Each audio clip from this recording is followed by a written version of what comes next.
Bismillahirrahmanirrahim. Assalamualaikum warahmatullahi wabarakatuh. Alhamdulillahirabbil alamin wassalatu wassalamu ala asyrafil anbiya'i wal mursalin nabiyyina wa sayyidina Muhammadin wa ala alihi wa sahbihi ajma'in. Amma ba'd. Anak-anakku yang Abi cintai dan juga segenap pendengar serta pemirsa yang semoga semuanya dirahmati oleh Allah Azza wa Jalla. Alhamdulillah di pagi yang berbahagia kali ini masih di bulan suci Ramadan, hari yang keberapa Mas Anjasya? Hari yang ke-11 kita masih kembali diberi kekuatan, kesehatan, hidayah serta taufik dari Allah Jalla wa'ala sehingga kita bisa menghadiri kuliah subuh online pada kesempatan kali ini. Kita berharap semoga Allah Subhanahu wa taala berkenan untuk melimpahkan kepada kita semuanya ilmu yang bermanfaat sehingga bisa kita amalkan sebagai bekal untuk menghadap kepada Allah Jalla wa'ala. Allahumma amin. Salawat dan salam semoga senantiasa tercurahkan kepada junjungan kita Nabi Agung Muhammad sallallahu alaihi wasallam, kepada keluarganya, sahabatnya dan umatnya yang setia mengikuti tuntunannya hingga di akhir nanti. Alhamdulillah kita akan melanjutkan pembahasan tips hidup bahagia yang kita ambil dari buku yang ditulis oleh Syekh Abdurrahman bin Nasir As-Sa'di rahimahullah. Apa judulnya Mas Ukasyah? Meraih hidup bahagia. Meraih hidup bahagia. Judul Arabnya apa? Al-Wasailul Mufidah lil Hayatis Sa'idah. Al-Wasailul Mufidah lil Hayatis Sa'idah. Silahkan anak-anakku membuka halaman 13 dan para pendengar serta pemirsa yang sudah punya buku PDF-nya silahkan bisa dibuka halaman yang sama, halaman ke-13 paragraf terakhir. Silahkan dibaca Mas Usamah. Kasus lainnya. Kasus lainnya, ketika sebab-sebab ketakutan dan kekalutan menghadapi manusia menghinggapi manusia, maka akan Anda dapati orang yang imannya benar, hatinya akan hatinya akan mantap, jiwanya tenang, teguh dalam mencari penyelesaian serta menyelesaikan masalah yang menimpanya tersebut dengan keluasan yang dimiliki berupa pikiran, perkataan dan perbuatan. Dirinya telah kokoh menghadapi gangguan yang menimpa. Kondisi seperti ini akan membuat seseorang tenang dan hatinya mantap. Ya. Ini berbicara tentang hal-hal yang alami, biasa dialami atau biasa dihadapi oleh setiap manusia. Yaitu ketika manusia menghadapi sebab-sebab ketakutan dan kekalutan. Sebab-sebab ketakutan dan kekalutan. Apa itu contohnya? Yang paling mudah saat ini adalah contohnya hari ini, yaitu terjadinya wabah COVID-19 atau virus corona. Ini kan menimbulkan apa? Ketakutan. Ya, menimbulkan ketakutan. Apalagi gampang banget untuk menular. Dan tingkat kematian yang disebabkan oleh penyakit ini itu lumayan tinggi, ya. Dan juga nggak butuh waktu yang lama untuk bikin orang mati. Berdasarkan sebuah penelitian hanya butuh waktu 2 pekan ketika tidak ditangani dengan baik. Padahal penyakit-penyakit yang lainnya, bahkan kanker sekalipun itu bisa tahunan untuk mengakibatkan orang mati. Jadi mulai dari kenanya sampai matinya itu butuh waktu tahunan. Sedangkan COVID-19 ini dari mulai kena sampai apa? Matinya cuma berapa? Cuma 2 minggu. Seandainya Allah berkehendak. Makanya memang menimbulkan ketakutan. Tapi orang yang beriman, ketika dia menghadapi kasus-kasus seperti itu, maka dia dengan keimanannya, dia tetap tenang. Dia tetap apa? Tenang. Dan dia berhati-hati untuk mencari solusi. Karena yang namanya penyakit apapun itu pasti ada apanya? Ada obatnya. Ma anzalallahu da'an illa wa anzala ma'ahu dawa'an. Tidak ada penyakit yang diturunkan oleh Allah kecuali pasti ada apanya, Mas Abdullah? Ada obatnya. Ya, ada obatnya. Setiap penyakit pasti ada obatnya. Cuman ada yang tahu dan ada yang tidak tahu. Maka orang yang beriman ketika menghadapi kondisi seperti itu, dia akan tenang. Dia akan berpikir jernih untuk mencari solusinya. Kenapa dia bisa tenang? Karena dia punya modal. Dia punya modal ilmu, dia punya modal iman. Dan dia punya panutan para ulama yang robbani, yang sudut pandangnya luas. Ya. Sehingga mereka tidak ketakutan berlebih, juga tidak ngawur. Ya. Ngawur itu, saya nggak takut. Ya. Sini coronanya suruh apa? Suruh datang saja. Itu namanya ngawur. Ngawur bin nekat. Ngawur bin nekat. Gak pernah Rasulullah SAW itu nantang penyakit, itu gak pernah.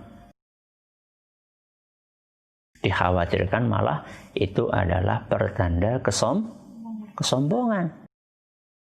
Ungkapan-ungkapan seperti gak usah takut, sini datang aja. Justru penyakitnya itu yang takut sama kita. Bukan kita yang takut sama penyakit. Ini yang ngawur. Atau sebaliknya, ada manusia yang terlalu takut banget.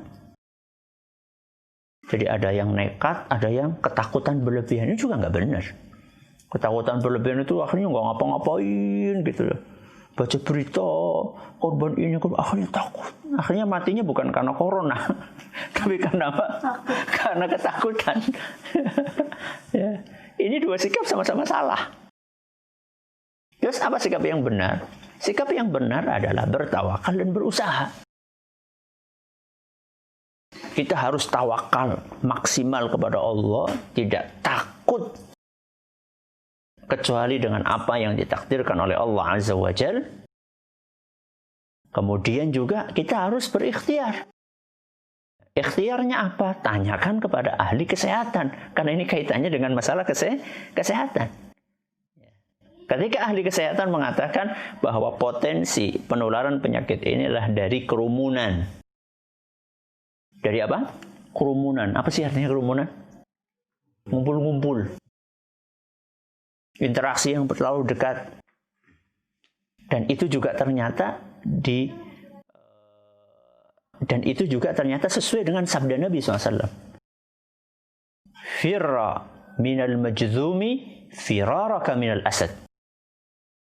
Menjauhlah dari penderita penyakit kusta seperti menjauhnya kamu dari singa. Penyakit kusta itu apa? Sabtu Rahman. Penyakit kulit. Penyakit apa? Kulit. Yang kalau sudah kena seseorang, itu akan merusak sendi-sendinya. Jadi kalau orang sudah kena penyakit kusta, itu secara bertahap akan terputus sendi-sendinya. Jadi ini kan kita kan punya apa? Jari-jari itu ada apanya? Ruas-ruasnya. Itu nanti akan copot. Na'udzubillahi min dzalik. Ruas copot, putus terus akan kayak gini. Seluruh tubuhnya. Itu namanya penyakit apa? Kusta. Dan penyakit ini sangat menular sekali. Penyakit sangat menular, gampang banget menular.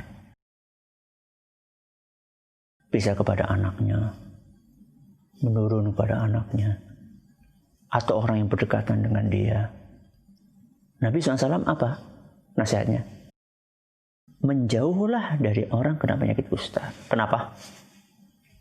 Karena bisa menular. Berarti ketika ada ahli kesehatan, oh ini COVID-19 ini bisa menularkan penyakit ketika kita berkerumun terlalu dekat dengan orang. Maka kalau memang itu yang disampaikan kepada ahli kesehatan, kita berusaha untuk menyendiri, mengisolasi diri. Itulah yang biasa sekarang didengungkan, di rumah aja. Jadi ketika kita berada di rumah, itu bukan karena pengecut. Ada sebagian orang malah mengatakan, wah ini ingin mematikan peran masjid. Enggak. Ya. Justru kita berada di rumah ini dalam upaya supaya wabah ini cepat selesai. Sehingga kita bisa berangkat kemana? Ke masjid lagi. Kalau misalnya orang-orang itu ngotot sekarang, apalagi di zona merah, ya, di zona merah, itu ngotot tetap ke masjid. Itu malah, na'udzubillahi min dzalik, bisa berakibat wabah ini enggak selesai-selesai. Karena terus tersebar, nyebar terus. Akhirnya na'udzubillahi min dzalik kayak lingkaran, kalau boleh diungkapkan seperti lingkaran setan. Tidak ada apanya? Tidak ada selesainya. Tapi ketika kita bertahan untuk di rumah sementara waktu, mudah-mudahan kasus itu semakin turun, sampai akhirnya hilang sama sekali, kita bisa berangkat ke masjid lagi. Dan itu terbukti negara-negara yang disiplin untuk menerapkan hal tersebut sudah mulai berkurang. Di negeri kita sementara ini masih tetap apa? Bertambah. Itulah orang yang beriman. Ketika dia mencari solusi atas masalah yang dia hadapi, bukan hanya bermodalkan semangat belaka, bondo, nekat.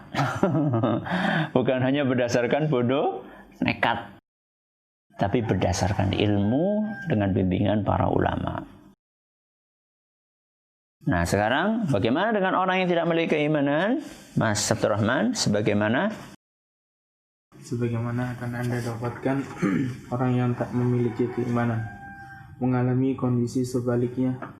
Jika mengalami ketakutan, hatinya menjadi tak tenang, emosinya tak terkontrol, pikirannya kacau balau dan ketakutan menjalar dalam dirinya, sehingga dalam dirinya terkumpul ketakutan luar dalam yang sulit untuk diungkapkan. Orang semacam ini jika belum pernah mendapatkan latihan yang banyak dalam mengatasi permasalahan berdasarkan sebab-sebab alami, akan meruntuhkan kekuatan dan kejiwaannya, karena ketiadaan iman yang mengarahkannya kepada kesabaran, khususnya dalam kondisi terdesak dan sangat menyedihkan atau menyakitkan. Nah, kalau orang yang tidak beriman seperti ini, kalau mengalami musibah, hatinya nggak tenang, emosinya nggak terkontrol, sehingga susah berpikir. Jadi kalau orang sudah ketakutan luar biasa, itu susah berpikir.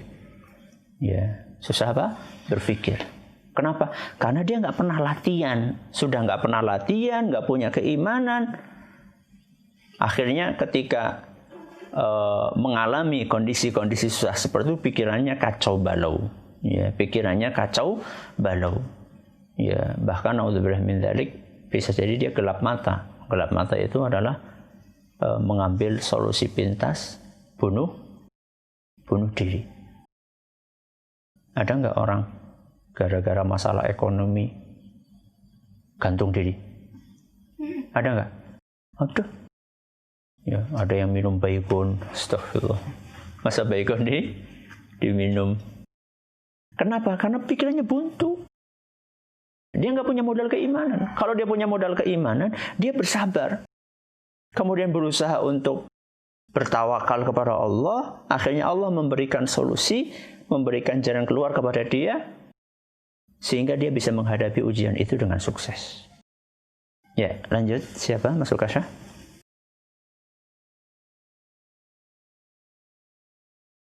Orang baik dan orang jahat, orang beriman dan orang kafir punya kemungkinan yang sama dalam mewujudkan keberanian dan naluri untuk memperkecil ketakutan. Akan tetapi orang beriman memiliki kelebihan berupa kekuatan iman, kesabaran dan tawakal kepada Allah, berpegang teguh kepadanya dan mengharapkan pahala dari Allah Ta'ala. Semua itu akan menambah keberaniannya, meringankan beban ketakutannya dan memperkecil pengaruh musibah. Ya, cukup. Sekarang saya tanya, Orang kafir ada nggak yang berani? Ada. Ada orang kafir yang berani. Orang yang beriman yang berani? Ada. Banyak malah. Terus bedanya apa? Orang beriman punya modal iman. Masya Allah. Yang akan membuat keberaniannya lebih besar dibandingkan keberanian orang kafir. Jadi orang kafir yang pemberani ada. Siapa bilang orang kafir itu semuanya penakut? Ada orang kafir yang pemberani. Tapi orang yang beriman keberaniannya lebih besar. Orang kafir makan nasi?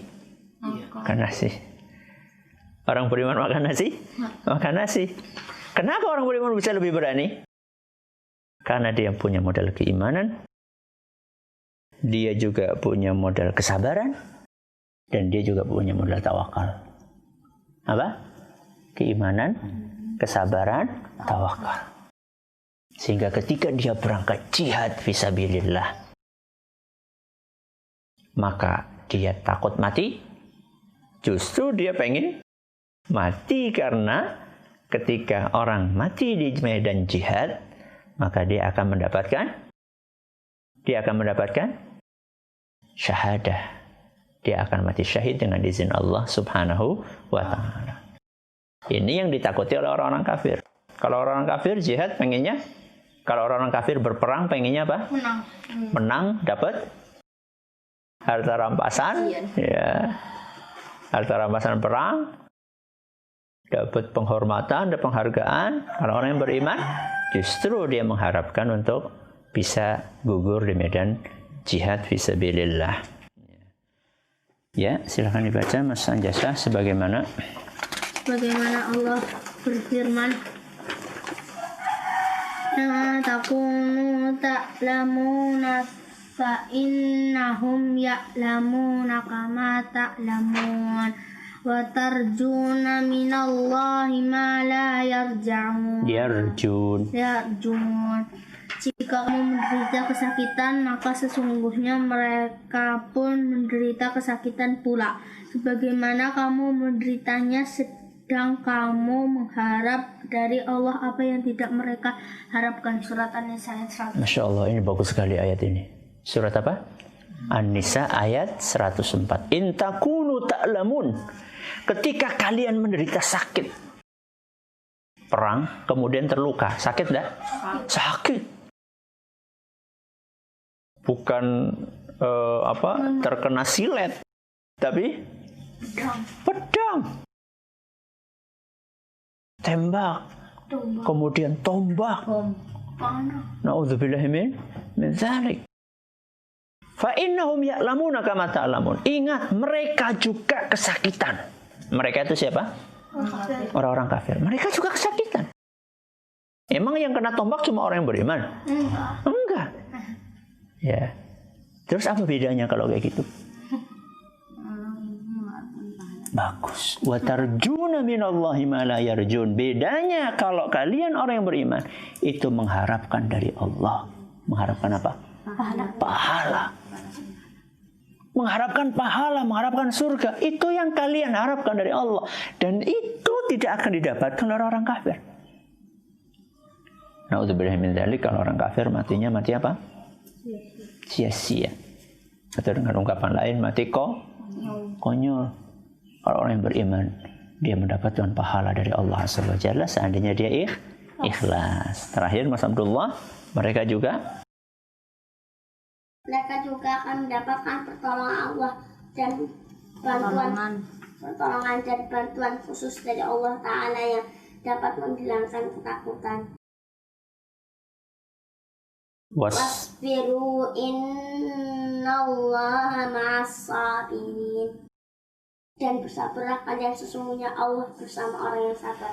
Surat Al-Anfal ayat 46. Nah, kemudian juga mereka juga mendapatkan pertolongan dan bantuan khusus dari Allah. Ini yang membuat orang-orang yang beriman itu mereka nggak gentar. Coba sekarang perhatikan dalam peperangan kaum muslimin di zaman Nabi SAW ataupun di zaman Khulafaur Rasyidin. jumlah kaum muslimin dengan jumlah orang kafir selalu Tidak. lebih banyak siapa? Kafir. Orang kafir. Perang Uhud misalnya. Berapa lawan berapa? Sekitar 300 lawan berapa Mas teman? 1000-an. Perang Badar? 315. 300. Tadi. Apa kebalik? Iya. Oh iya kebalik ya. Perang Badar berapa? 300 lawan 1000. Nah, kalau perang Uhud sekitar 700 lawan 3000 kalau nggak salah kayak gitu. Apalagi perang-perang yang lainnya. Ya, perang Mu'tah, perang Khaybar, perang Hittin, perang Khandaq, atau yang istilahnya perang Ahzab. Itu selalu kaum muslimin jumlahnya lebih sedikit. Ya, perang Hunain seimbang. Ya, perang Hunain seimbang. Selalu jumlah kaum muslimin sedikit. Tapi kenapa mereka tidak gentar? Kenapa mereka tidak ketakutan? Karena mereka meyakini akan mendapatkan pertolongan dan bantuan khusus dari Allah. Makanya dalam beberapa kesempatan Allah Azza wa Jalla menurunkan bala bantuan dari kalangan malaikat. Diceritakan dalam beberapa buku sejarah ketika seorang muslim akan menyerang seorang kafir, pedangnya belum kena, ternyata orang kafirnya sudah mati duluan. Ternyata kedahuluan sama siapa? Sama malaikat. Sehingga orang beriman dia yakin. Ya, wasbiru innallaha ma'as-sabirin. Bersabarlah, sesungguhnya Allah bersama dengan orang-orang yang sabar. Jadi kalau ada orang menghina, apa nak? Sabar. Gak usah balas menghina. Apalagi nantang, wani apa? Gak usah. Bersabarlah. Tapi kalau ada orang mau menyakiti kita apa? Kita melindungi. Tapi kalau orang coba menghina, hanya dengan apa? Mulut sudah. Anggap saja angin lalu. Anggap saja angin lalu sudah. Gak usah dipedulikan. Kalau kita dihina kemudian kita marah-marah, kira-kira yang menghina senang apa enggak? Senang banget itu justru itu yang diharapkan. Ya, biar marah. Tapi kalau kita diam saja, ya dia yang akan makan atik. InsyaAllah kita akan lanjutkan pada pertemuan berikutnya. Poin yang kedua, mudah-mudahan yang sedikit ini bermanfaat buat kita semuanya. Wallahu ta'ala a'la wa alam. Kita tutup dengan membaca doa kafaratul majlis. Subhanakallahumma bihamdika asyhadu an la ilaha illa anta astaghfiruka wa atubu ilaik. Wassalamualaikum warahmatullahi wabarakatuh.